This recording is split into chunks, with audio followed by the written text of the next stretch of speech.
Hi, I'm Lee. This is my first vlog, written for my blog, which you can find in the link below. Assuming you're a friend and not a stranger, you've probably heard that I'm going to Japan, but you might not know much about it. So I recorded this vlog to explain to those who missed out on my farewell event why I'm going and what I'll be doing there. This vlog will be in question and answer format, and you can have a look at the questions I'll be answering using YouTube's preview tool by sliding your mouse over the progress bar below. So first, some general information. Japan has a population of just under 130 million. Australia, just over 20 million.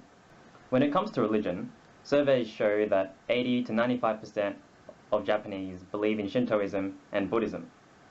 But if you go around and actually ask people in person, you'll find that 70 to 80% of Japanese will call themselves non-religious. It's an interesting story, but too long for this vlog. Historically, Japan is well known for its samurai. At the end of March 1854, Japan opened to the Western world with the Convention of Kanagawa. In other words, the beginning of the Japan we all know and love. Give or take a few attempts to conquer Asia and a few nukes along the way. Geographically, Japan is made up of many islands. The 5 most well-known ones are Hokkaido, Honshu, Kyushu, Shikoku, and Okinawa.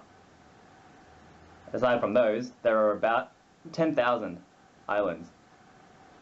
3/4 of Japan's land is either mountainous, forests, or both, so the most of the 130 million people living in Japan occupy a very little space. Here's a few lesser-known pieces of trivia about Japan. Firstly, university.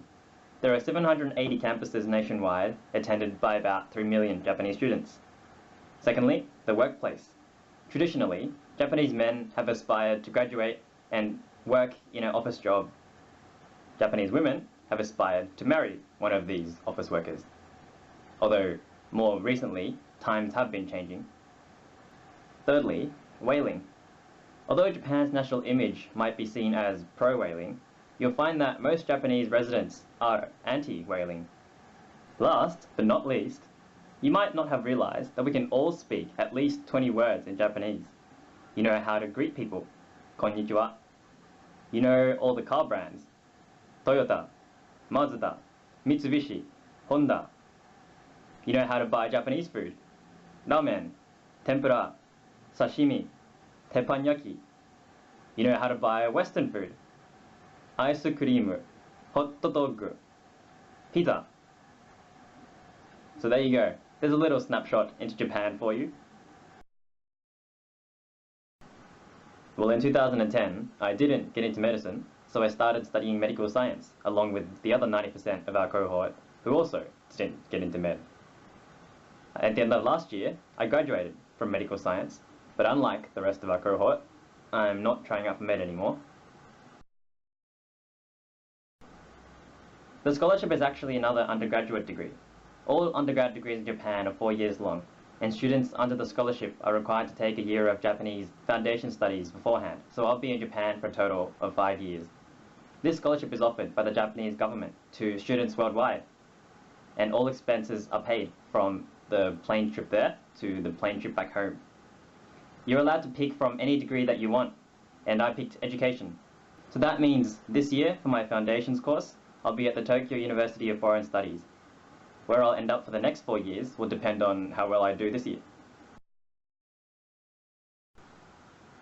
There are 2 main things that I want to get out of my time in Japan. The first is obviously to learn. I want to improve my grasp of the Japanese language and culture, as well as to gain a better understanding and skills in education. The second is Christian ministry.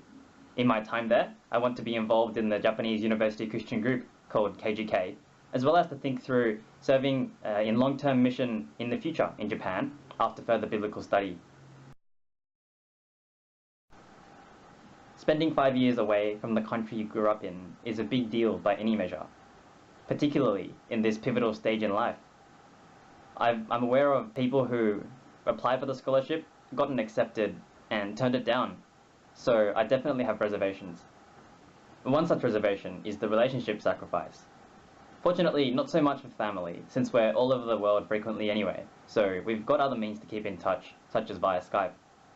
Most of my uni friends will be doing honours this year, followed by medicine, so we won't have much chance to hang out anyway. The biggest concern has been with church people, but we've figured out ways to keep in touch while I'm overseas. Another reservation is obviously the time sacrifice. 5 years studying means a delay in work and a delay in further biblical study. Japan is a country with very few Christians, making up less than 5% in the general population.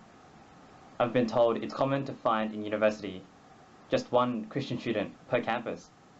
And so I'm a bit anxious about whether I'd find another Christian on my campus this year at the Tokyo University of Foreign Studies, and also at whichever university I'll be posted in for the remaining 4 years. Another thing that I'm anxious about is whether I can find a church that faithfully teaches the Bible well. Culture shock is a common issue, but fortunately I'm not that concerned, because I've been in Japan as a little child, and we've been back as family for holidays quite frequently. So please be praying for me while I'm in Japan, that my priorities would stay clear, and that I'd use my time well. Thanks guys. See ya.